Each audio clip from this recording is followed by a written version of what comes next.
बिस्मिल्लाहिर्रहमानिर्रहीम। आज हम अनबॉक्सिंग कर रहे हैं F17 Pro की, ओप्पो F17 Pro। ये लेटेस्ट फ़ोन आया जी। 8 GB इसकी मेमोरी है, 8 128 के साथ ये दी है इन्होंने। स्क्रैचलेस फ़ोन है।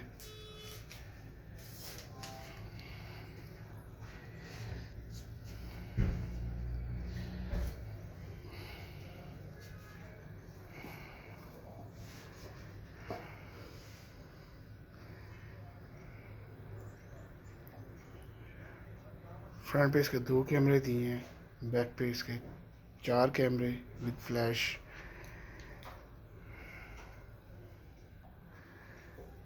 इसके अलावा इसमें आप ड्यूल ऐप्स कर सकते हैं।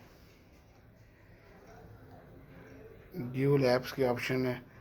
आप इसमें व्हाट्सएप, फेसबुक ड्यूल ऐप करें। स्प्लिट स्क्रीन की ऑप्शन है इसके अंदर, 2 स्क्रीन दे सकते हैं।